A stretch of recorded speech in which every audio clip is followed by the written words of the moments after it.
भगवते वासुदेवाय। ओम नमो भगवते वासुदेवाय। ओम नमो भगवते वासुदेवाय। ओम नमो भगवते वासुदेवाय। ओम नमो भगवते वासुदेवाय। ओम नमो भगवते वासुदेवाय। श्री सद्गुरुनाथ महाराज की अवधूत चिंतन श्री गुरुदेव परम पूज्य श्री सद्गुरु संत ज्ञानेश्वर महाराज की जय।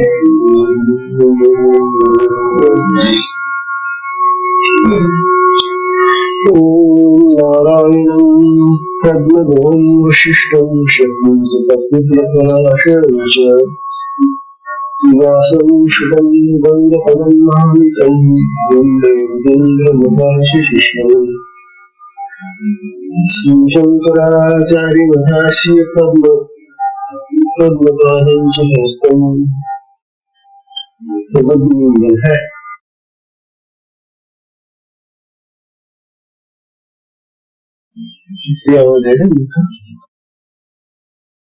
शंकराचार्य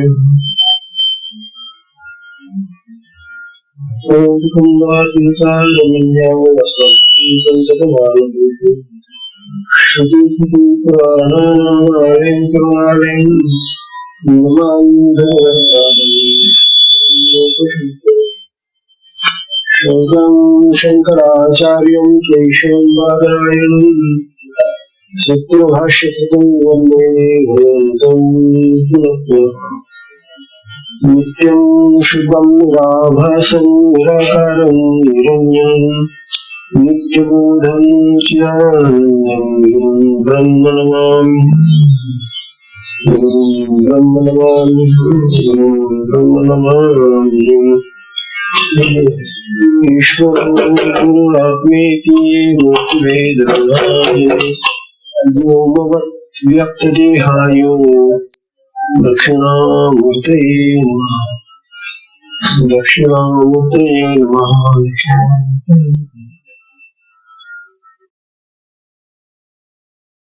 श्री सद्गुरु महाराज की जय।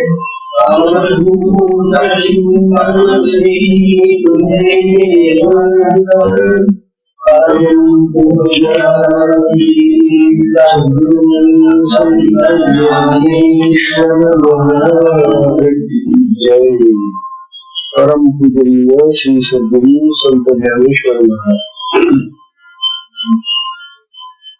साधकांचे माय बाबान योगी आणि भगवान विष्णूचे अवतार असलेले त्यांचा श्री अमृतांजन कथा अनुभवामृत नावाचा हा ग्रंथ आपण पाहतो।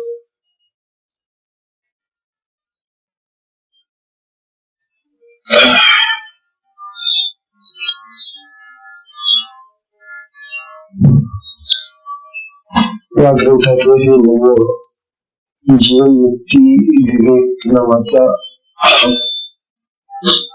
या प्रकरणातला भाग सुरू आहे।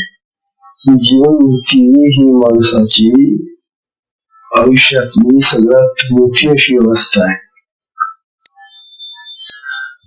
जीवनमुक्ती म्हटलं का आत्मतत्व किंवा आत्मज्ञानी म्हटलं किंवा आत्मतत्व जाणणारा म्हटलं का आत्मसुख पाहणारा म्हटलं का एकच आहे। तेव्हा जीवनमुक्ती ही सगळ्यात श्रेष्ठ अशी अवस्था आहे। काय चाललंय पण याला पण सोडवली लागतात। ही जीवनमुक्ती फक्त परमार्थाच्या वाटेवर चालणारा जो साधक आहे अखंड, जो परमार्थी आहे, आणि जो सतत साधनारत आहे त्याला ही जीवनमुक्ती त्याच्या आयुष्यामध्ये कुठेतरी प्राप्त होणारच.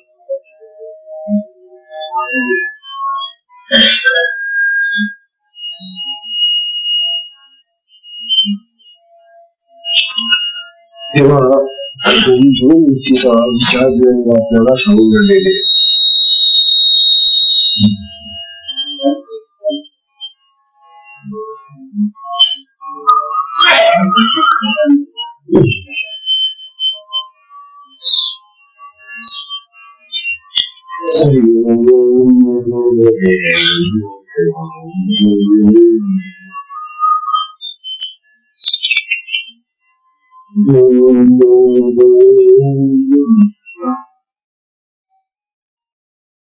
परमपूजनीय श्री सद्गुरू बाबा आपल्याला जीवनमुक्तीचा अनुभव सांगतायत. जीवनमुक्तीचा अनुभव सांगून झाल्यानंतर ते आपल्याला जीवनमुक्त महात्मा कसा राहतो, कसा वागतो, कसा बोलतो, त्याचा व्यवहार कसा असतो हे सांगतायत.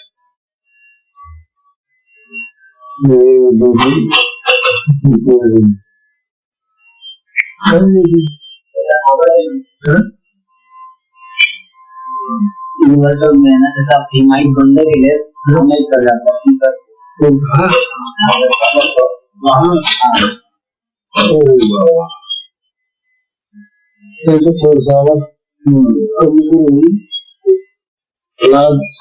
ज्ञानेश्वर महाराज, श्री संत ज्ञानेश्वर महाराज आपल्याला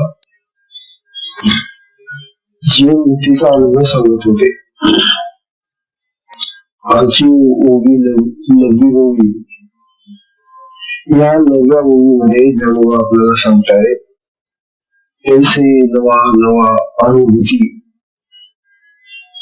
तैसा नवा नवा अनुभूती वाजता माठावी अक्रीच्या गावी रेवी येते. ही ओवी सगळे संत महात्मे होतात. ज्ञानोबांनी या ओवीमध्ये जीवनमुक्तीचं स्वारस्य म्हणजे जीवनमुक्तीचं सगळं तत्व सांगून टाकलं. तर आपल्याला तशी पाहिलं तर सोपी होईल, परंतु या ओवीमध्ये जीवनमुक्तीचं रहस्य साठवलेलं आहे, स्वारस्य साठवलेलं असं म्हणतात. कसं ते बघा. आपल्याला दररोज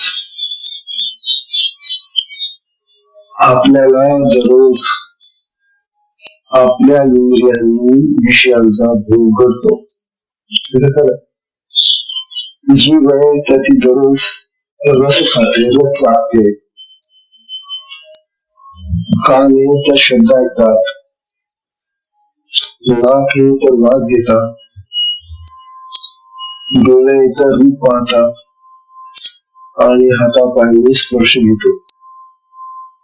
आपली ही इंद्रिय आणि त्यांचे हे विषय असे दररोज आपल्याला नवीन नवीन नवीन अनुभव देतात असे ज्ञानोबा सांगताय.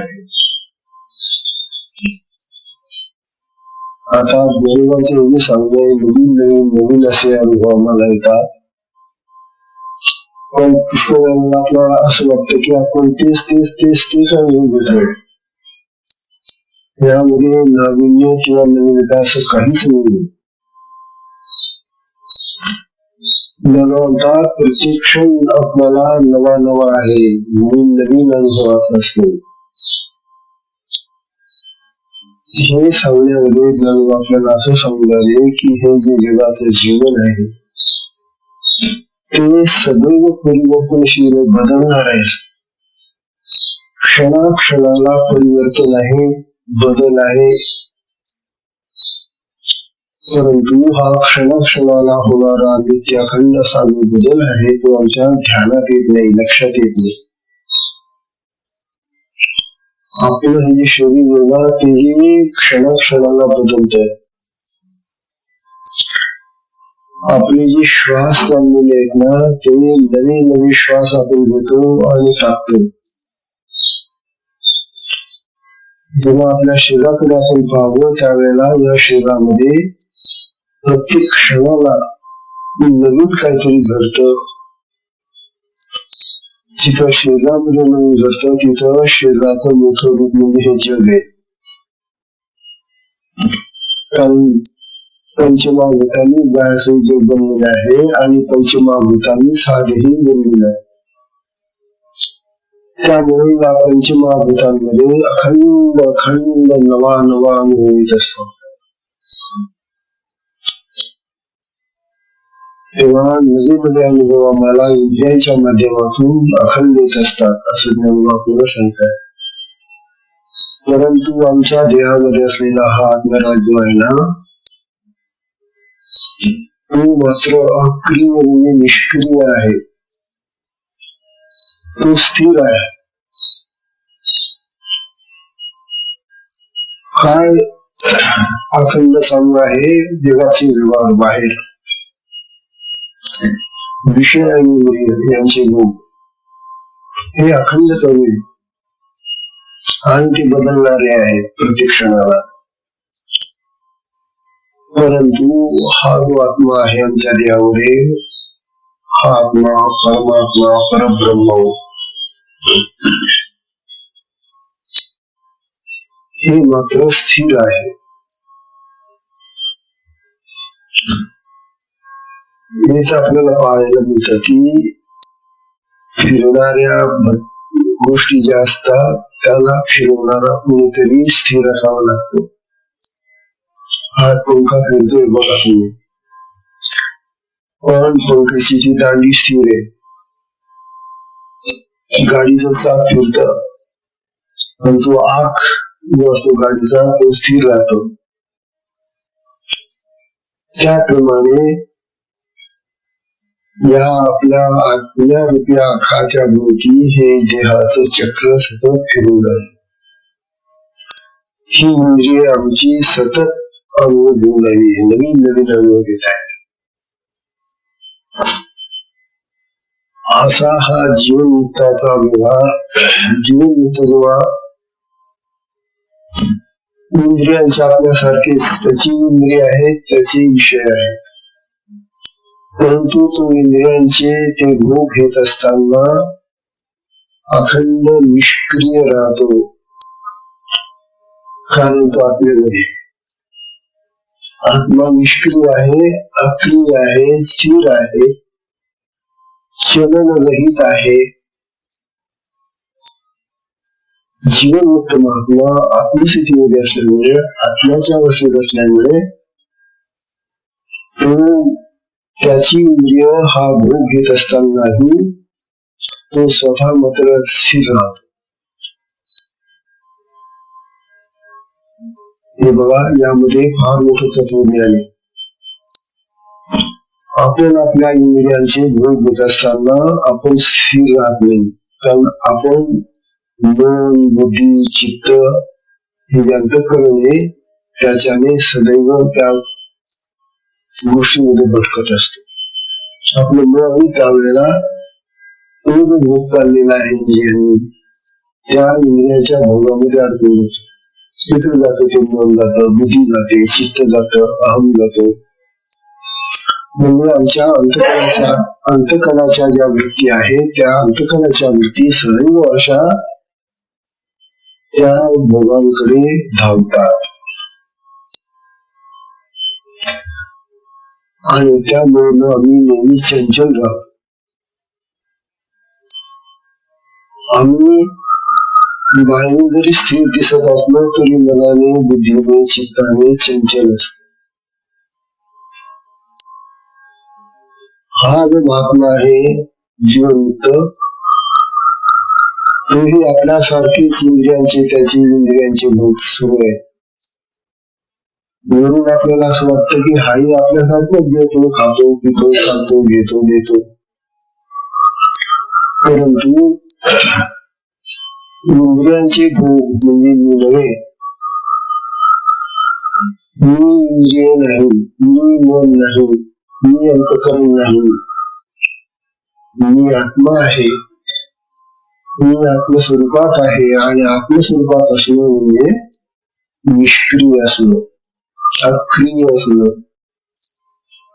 कर्तव्य शून्य असणं, कार्यरहित राहणं, असा त्याचा भाव राहतो.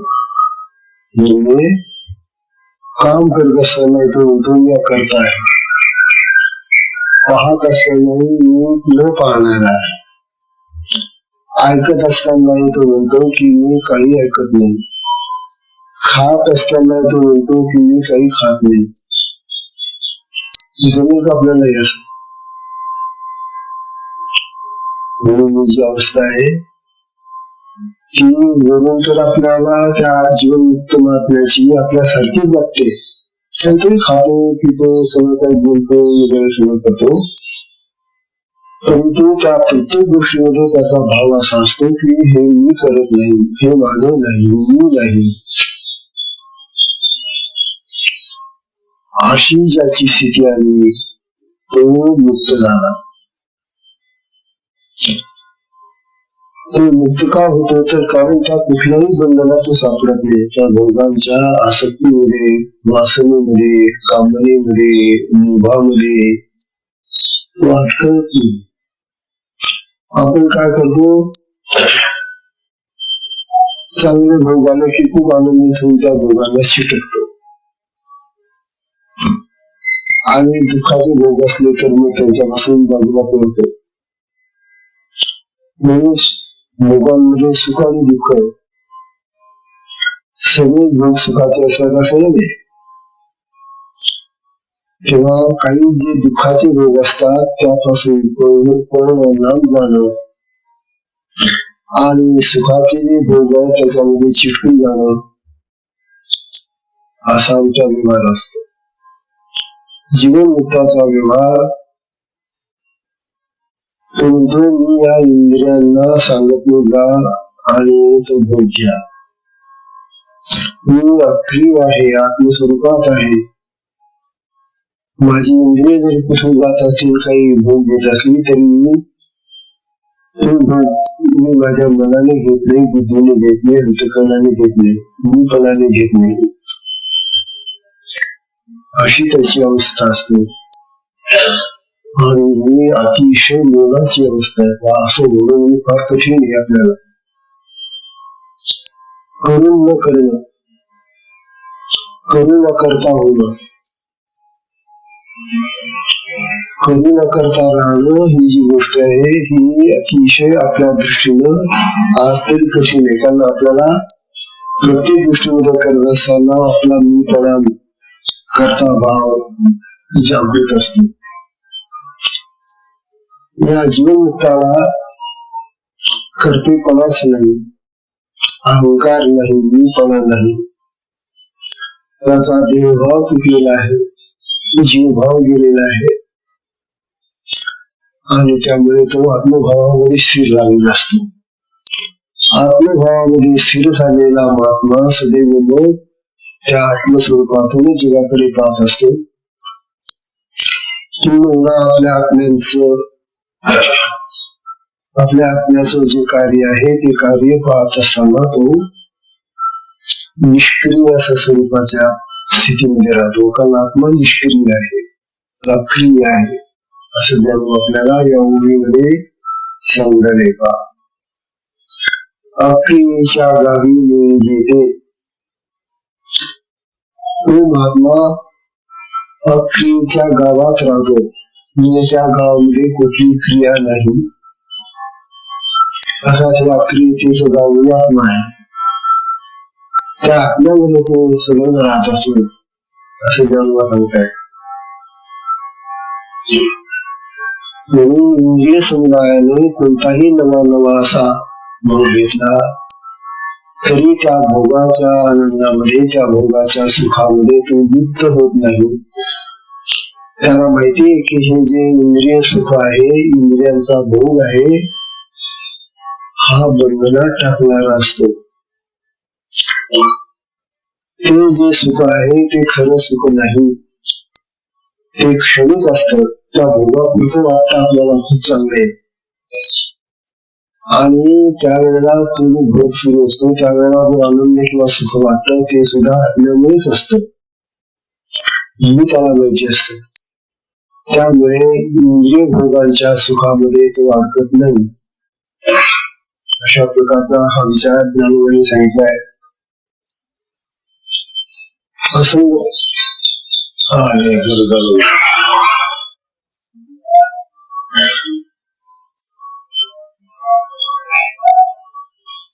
कुठल्याही विषयाचा भोग घेताना त्याचा असंगत्वाचा बोध नाहीसा होत नाही.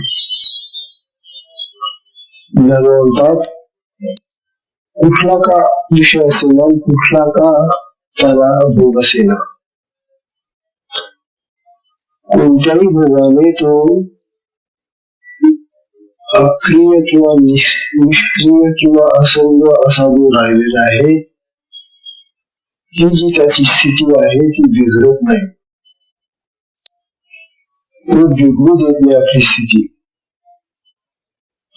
आपण काय करतो, आपण त्या भोगामध्ये लिप्त होऊन जातो, त्या भोगाशी आपण एकरूप होऊन जातो.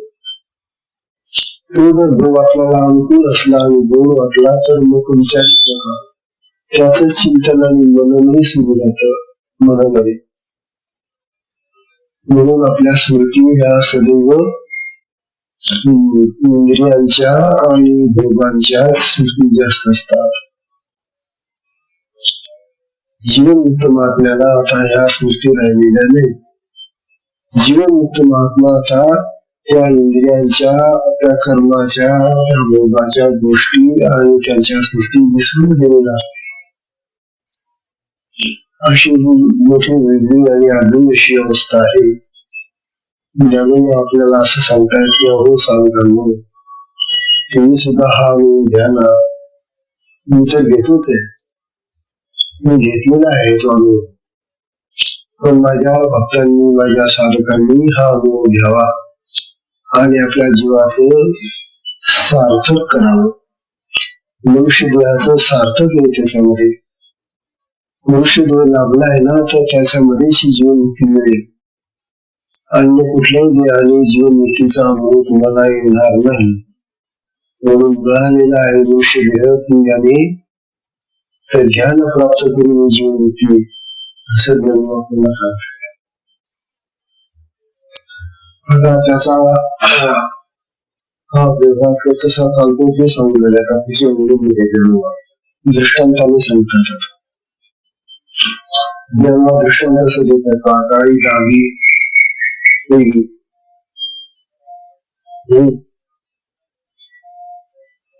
म्हणून विषयांचे नावे इंद्रियांचे थे संगीती धावे संगीती.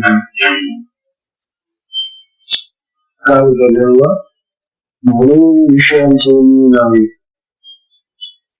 इंद्रियांचे ठरे संगीती धावे संगीती. ही गोष्ट आता पुन्हा आपल्याला यावेळी पुन्हा तो विचार मांडलेला आहे की इंद्रियांचे समुदाय याची यावत विषयावर तुटून पडतात. कारण या इंद्रियांना आपण ती समजावलेली आहे की त्या इंद्रियाचा तो विषय जो असेल त्याकडे ती इंद्रिय धाव घेतो. डोळा म्हटला की डोळ्याला रूप पाहूसच वाटतं, आणि तो या जगातली अनेक रूप पाहत असतो. ती त्याची सवय मिळते डोळ्याची. कान म्हटले की त्याला ऐकण्याची सवय मिळाली, जीभ म्हटली की तिला खाण्याची सवय मिळाली, चाखण्याची सवय मिळाली, नाक म्हटलं की त्याला वास घेण्याची सवय मिळाली. तात्पर्य असं की आमच्या इंद्रियांना आम्ही लहानपणापासून अशा तऱ्हेच्या सवयी लावून ठेवल्या असल्यामुळे आमची इंद्रिय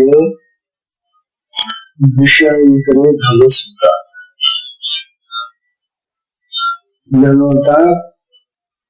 बरं, हे सगळे इंद्रिय,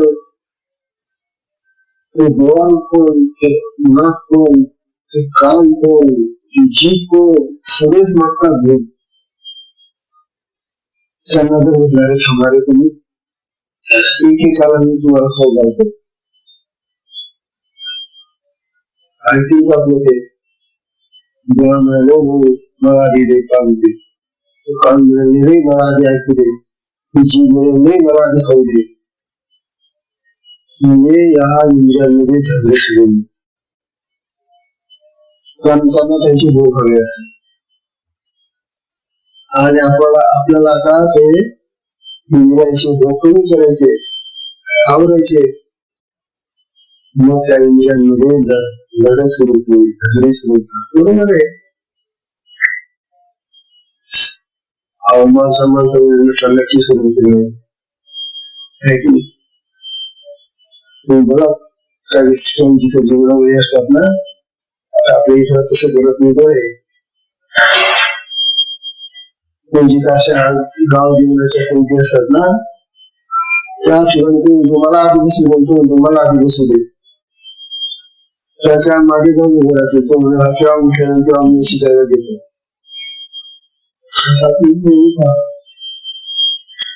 हे असं का? तर ही इंद्रियांची लढत आहे.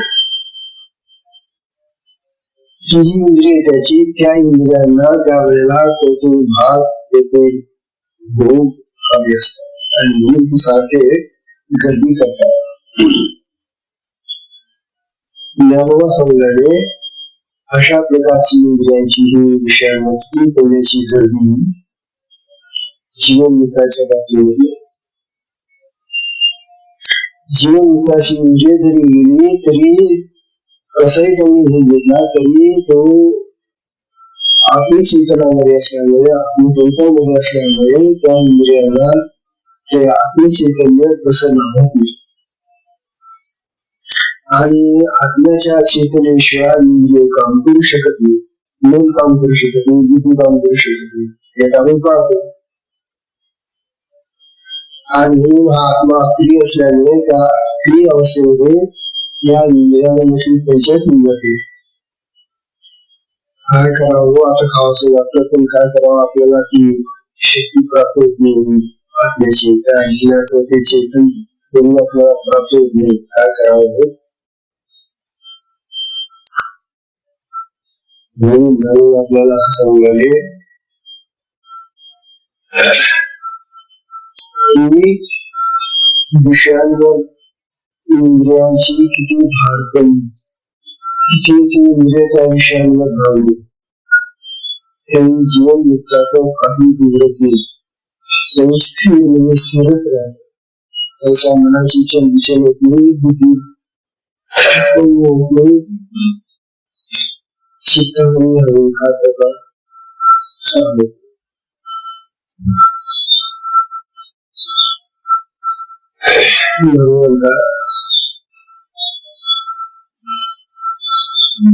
विषयावर टिकून पडल्याने जीवनमुक्ताची इंद्रिय देखील काही दिवसांनी लोक त्या विषयांचा भोग घेण्यासाठी नाराज होतात. बरोबर, जर आपण त्या विषयाला, त्या इंद्रियाला तो भोग आवडला, एक वेळा बदल पाहण्याचा मात्र त्याला दिसणार नाही. पण आता तरी कमी पाहता हे काना माता कोणी तुला ऐकायला येणारच नाहीये. मग ती यंत्र लावून ऐकशील, त्याच्यापेक्षा आताच थोडं कमी करणार ऐकलं हे चांगलं ऐकायला येईल. हे खादाड जी तू वाटेल ते काय प्रत्येक वेळेला खायला सुटते. हे खाणं आता थोडसावं तर तुझं पोट चांगलं राहील, आजीवन होणार नाही, पोटाचं रूप होणार नाही.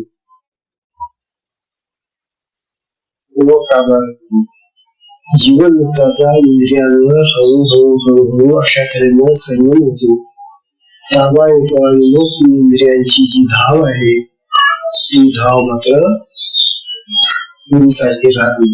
आपली इंद्रिय मरेपर्यंत तशी धावत राहतो. पण आपण त्यांना आवडलोच म्हणून त्यांना संयमित केलं नाही. म्हणून आपल्या इंद्रियांना लवकर आशक्तपणा येतो, म्हातारपणा येतो. जीवन मुक्त महात्म्याला ही इंद्रिय आवडता येत असल्यामुळे त्याचं जीवन सुखी राहत. ज्ञानोबांनी ज्ञानेश्वरीमध्ये 18व्या अध्यायामध्ये हिंदी लिहिली,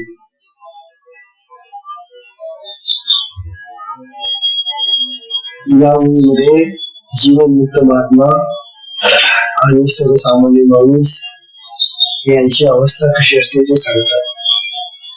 ती 18व्या अध्यायाची अशी आहे, मोह उभे खाय माती, मोह उभे खाय माती, न परिसाची संगती, सोने गालिया पुरती न शिजे मळे, न परिसाची संगती, सोने गालिया पुरती न शिजे मळे. उदाहरण असं देता येत ना बाबा, हे जे लोखंड असतं ना, हे लोखंड समजा आम्ही दोरीला किंवा दोराला बांधलं आणि टांगून ठेवलं, त्याला माती लागू नये, कारण मातीमध्ये लोखंड पडलं तर पटकन जमून जातं ना. म्हणून काय केलं, त्या लोखंडाला दोरी बांधली आणि टांगून ठेवलं, मातीपासून वर ठेवलं. अरे तू जरी त्याला टांगून ठेवलं असलं आणि मातीचा जरी त्याला स्पर्श दिला नाही, तरी या हवेमधून येणारे हे जे जलकण असतात, ही आर्द्र हवा असते ना, ओलसर हवा, ती त्या लोखंडाला लागणारच ना. मातीचा ओलावा लागणार नाही पण हवेचा ओलावा. जरी टांगून ठेवलेलं असतं त्याला, तरी तो ओलावा त्याला लागेल आणि ते लोखंड गंजेलच, गंज चढेलच त्याला. आम्ही काय करतो, अशी इंद्रियांना बांधून ठेवण्याचा प्रयत्न करतो जत्रीनं. कारण की इंद्रिय त्यांना जी लागलेली सवय तिकडेच धाव घेतात. पण जाणू म्हणतात, त्याच लोखंडाला जर आम्ही परिसाचा स्पर्श दिला, परिस म्हणून लावला त्याला, परिस म्हणून सामर्थ्य असं आहे की लोखंडाला तो शिवला की तो त्या लोखंडाला सोनं करून टाकतो. आता परिस त्याला स्पर्श केल्यामुळे ते लोखंड राहिलेलं ते सोडून दिलं. आता या सोन्याला गंध लागेल का?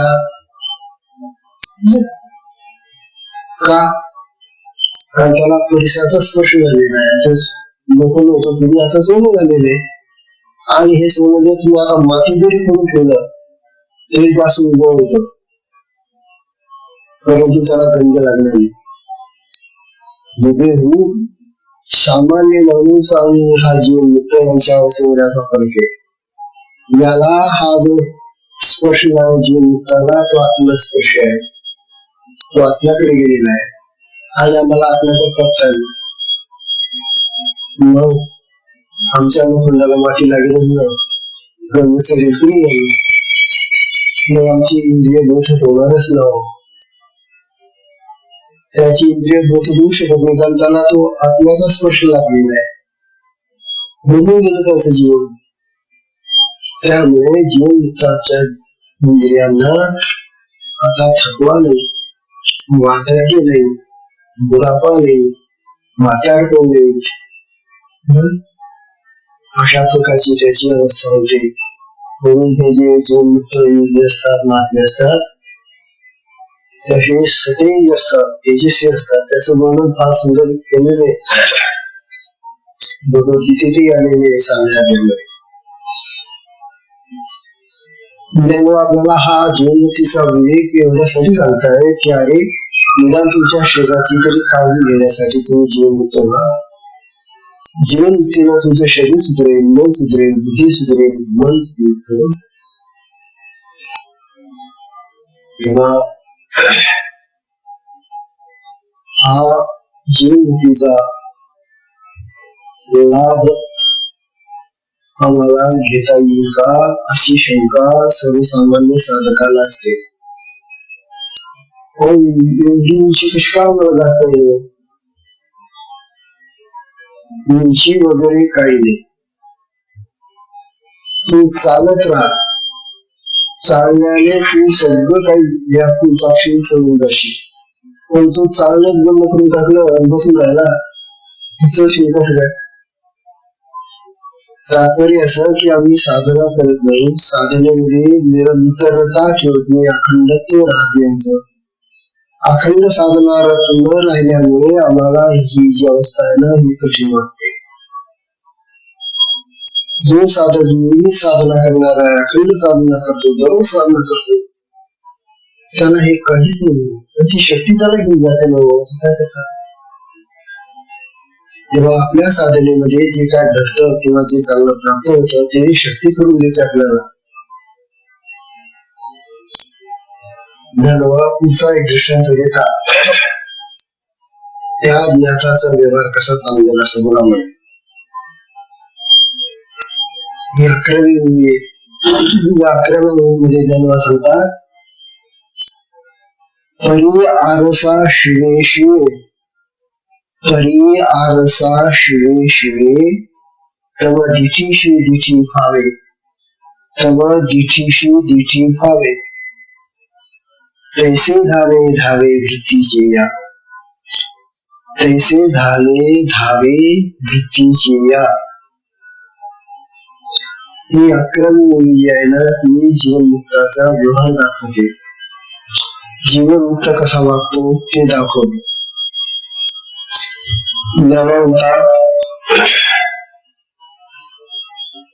आपल्या दृष्टीने आपला आरसा घेऊन पाहिला, हातात आरसा घेतला आणि पाहिला आरशाला, तर कोण कोणाला पाहतो? सर्वसामान्य माणसाचा विचार हा आहे की आपल्या नात्याला तोंड पाहतो, आहे की नाही?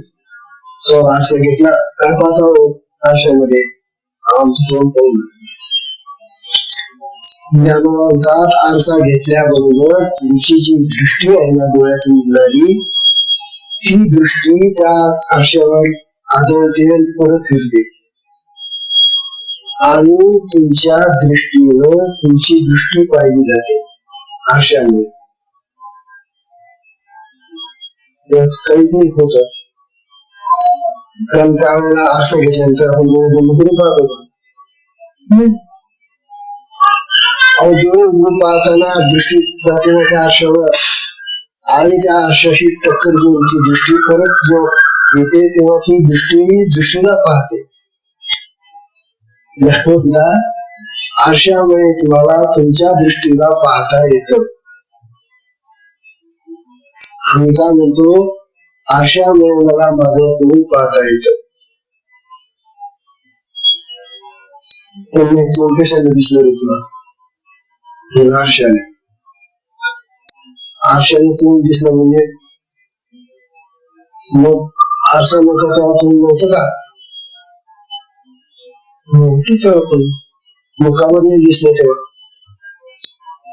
तात्पर्य असं की तोंड दिसणं ही महत्वाची गोष्ट नाही, ते एक प्रतिबिंब आहे तुमच्या तोंडाचं, परंतु दृष्टी महत्वाची आहे. अंधार मनुष्याने आरसा घेतला तर काय होईल? त्याला तिथून दिसेल का? म्हणजे मुख्य दृष्टीचे नाव. आंधळ्याला 10 आरसे दिले पाहायला, काय उपयोग त्याचा? दृष्टीच नाही. ते दृष्टीहीन माणसाला आरसे किती दिले तरी त्याचं काय? तात्पर्य असं की दृष्टीने आरशात पडली किती दृष्टी परत येते आणि आपल्या दृष्टीला दृष्टी दाखवते असं ज्ञान होतं. आणि मग ती तुमची दृष्टी तुमचं तोंड दाखवेल, काय दाखवेल? ज्ञान होतात. हा जो दृष्टांत आहे आरशाचा आणि दृष्टीचा, त्याप्रमाणे हे जे विषय आम्ही भोगतो इंद्रियांनी विषय भोग घेताना आम्हाला जे सुख प्राप्त होतो, जो आनंद प्राप्त होतो, तो कशातून मिळतो?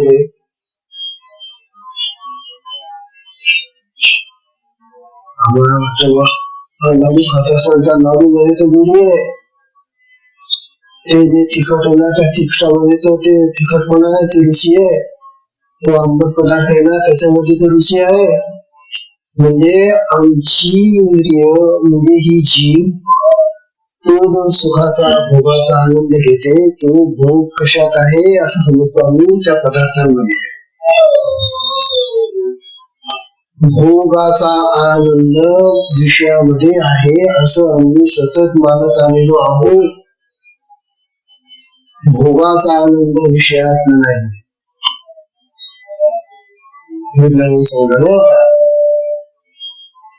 अरे तुम्ही जे खाता आहात, तुम्ही जे पाहता आहात, तुम्ही जे ऐकता आहात त्यामध्ये हा आनंद नाही. मग धन्य कसं ते हा आनंद, तो आनंद तुमच्या आत्म्यात याच्यासाठी नाही. आत्मा नसताना आम्ही काय पाहू शकतो का, खाऊ शकतो का, ऐकू शकतो का? आनंद कुठे भरलेला आहे? आत्म्यात. आणि तो आत्म्याचा आनंद वृत्तीच्या माध्यमातून, दृष्टीच्या माध्यमातून त्या विषयाकडे जातो आणि मग त्या विषयाची चव लागते मला. आत्मा आहे आमच्या देहामध्ये, त्या देहाचं चैतन्य त्या देहाच्या चैतन्याला चेतना शक्तीनं करून त्या विषयाशी संपर्क जोडला आणि मग तो विषय आम्हाला बोलला लागला. ही चेतना शक्ती जर ती वृत्ती रूपाने त्या विषयात गेली नाही तर तुम्हाला आनंद कधीच येणार नाही. आणि पुष्कळ असं होतं ना, तापातला विषय उठलेला आहे त्याचं तोंड फोन झालेलं असतं की नाही. मग त्याला जर आपण चांगला गोड पदार्थाला खायला बोलतो का बरं? अरे ती जीव ना तुझी रे, तुला कमी लागते. तात्पर्य असं की आता गुढी त्या पदार्थात आहे का तुझ्या जीव येते? सांग ना मग. आता जीव तर तीच आहे ना तुझी, पदार्थ तोच आहे, पण एके वेळेला तोच पदार्थ तुला गोड लागत होता आणि आता तो तुला करू लागतो. असं का व्हावं? त्याचं कारण असं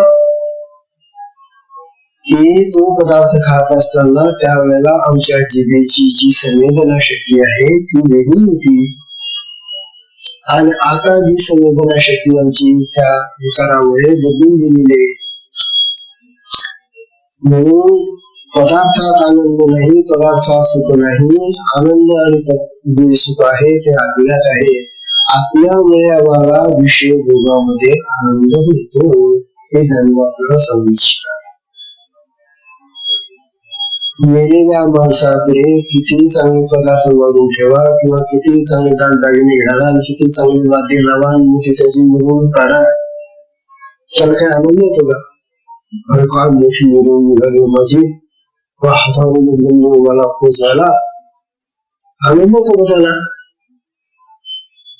अरे आता त्याचे किती थाटमाट केले तर काही उपयोग नाही ना, कारण त्या थाटमाटाला पाहणारा त्याचा जो आत्मा आहे तो नाहीच आहे त्याच्यामध्ये. तात्पर्य आनंदाचं ठिकाण आम्ही विसरून गेलेलो आहे. आनंद पदार्थामध्ये पाहतो आम्ही. आता ही जी साखर आहे जो साखर गोड आहे, साखरेमध्ये गोडी आहे असं आहे का? मग ही नाकावर ठेवलं गोड लागेल का? बरं हो, ही साखरेची जी गोडी आहे ना ती जिभेवरच ठेवायला गोळीची. मग गोडी कशात आली? आता साखरेची गोडी जिभेमध्ये आली, पण जिभेवर ठेवली तर गोडी लागेल ना. नाकावर, तोंडावर, डोळ्यावर, डोक्यावर खूप ठेवली तर गोडी लागेल का? नाही, म्हणजे जिभेवरच ठेवायला लागते. मग गोडी कोण घेत? जीभ घेते. मग गोड कोण सांगता? मला जीभ सांगते. बरं, एखाद्या माणसाचं डॉक्टर सांगतो तुला तुमच्या जिभेला आता हायचा कोण झालेला आहे ना, कॅन्सर. कॅन्सरची गाठ आली होती तिला, करून टाकू आपण, जीभ कापून टाकतो त्याची. आणि पुष्कळ लोक असे जीभ कापलेले, ती जीभ कापून देताना आपली पाहिली त्यांची गाठ आहे, जीभ आहे. आता त्या कापलेल्या जीभेवर साखरेची वगैरे जीभ गोड होते, जिभेमुळे तुला गोड लागत होता ना तो पदार्थ, मग आता तुम्ही साखर त्या जिभेवर, कापलेल्या जिभेवर, जीभ गोड लागेल की तिला? आता कापून गोड लागत नाही तिला. याचा अर्थ ती जीभ त्या आत्म्यापासून दूर गेलेली आहे. ती जी संवेदना आहे, ती जी चिंतना आहे आत्म्याची, ती तिला मिळत नाही आता. म्हणून ती जीभ सुद्धा तुला गोडीचा कधी आनंद घेऊ शकतो. म्हणजे मग गोडी कशा ते शेवटी आत्म्यामध्येच आहे असं सिद्ध होत. आपल्याला जी सुखाची, आनंदाची, गोडीची, चांगल्या गोष्टींची जी प्राप्ती होते ती आपल्या आत्म्याला कळते, आत्म्यामुळे समजते. आत्मा सगळा जाणणारा आहे हे सिद्ध झालं. आत्म्याशिवाय बाकीचं सगळं व्यर्थ आहे. मग आत्मराजाला भरल्यानं सगळ्यांना होता. बघा ना, जन्म होता वृत्ती विषयाला टेकली. ही जी आमची वृत्ती आहे, वृत्ती म्हणजे काय? चेतना, इंद्रियांच्या माध्यमातून जाणारा शक्तीचा प्रवाह, त्याला वृत्ती म्हटलेले आहे. हा शक्तीचा प्रवाह आत्म्यातून निघून इंद्रियांच्या माध्यमातून बाहेर जातो विषयाकडे.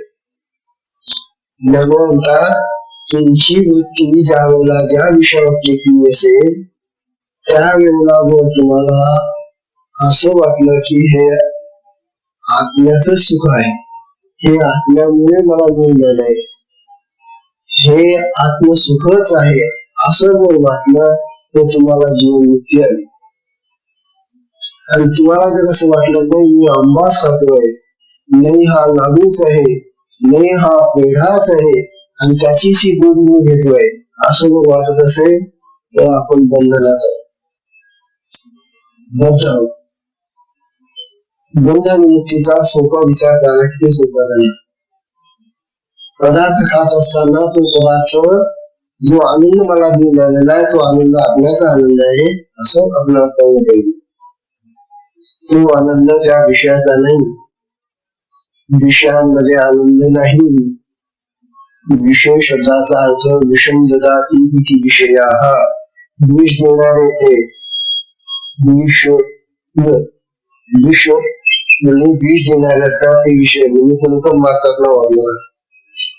हे विषय जे ना त्या विषयाने आपल्याला विष चढत राहतं, म्हणजे त्यांची सारखी सृष्टी राहते, आवड लागते, लोभ लागतो, वासना होतात, इच्छा होतात, कामना लागतात. अशा तऱ्हेचे विष देतात आपल्याला.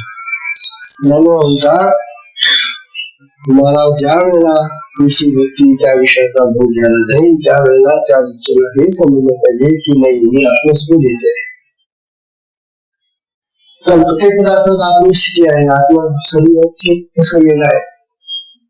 मग सर्वत्र जर आत्माच पसरला आहे तर आपल्याला आत्म्याचा स्पर्श व्हायला पाहिजे असं जाणवं. तेव्हा ज्याला विषय दिसतात विषय रूपाने तो बंधनात पडलेला. ज्याला विषय हे आत्मसुख देणारे वाटतात, आत्म्यामुळे त्यांना आनंद आणि सुख प्राप्त होत असं वाटतं, त्यामुळे तो जीवित आहे असं समजावं.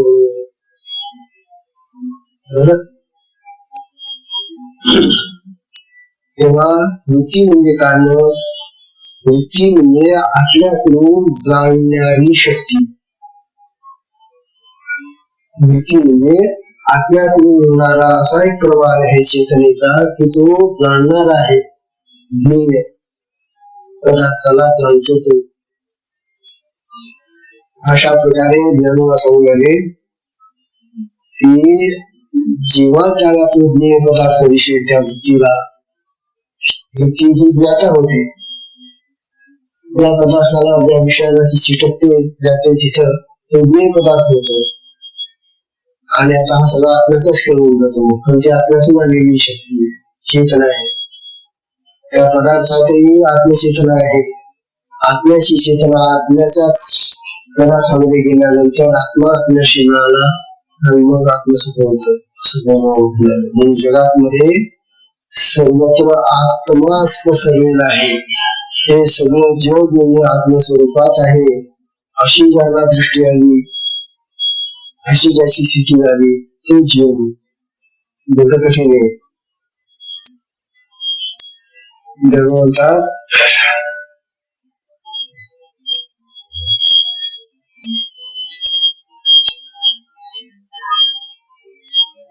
आता इंद्रियांचा भोग झाला,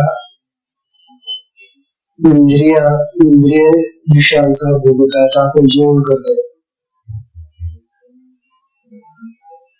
आम्ही म्हणतो मी जेवण करतो म्हणून मला त्या जेवणामध्ये आनंद येतो, गोड लागतं मला ते जेवण, आणि ते गोड लागतं म्हणून तो भराभर खात असतो.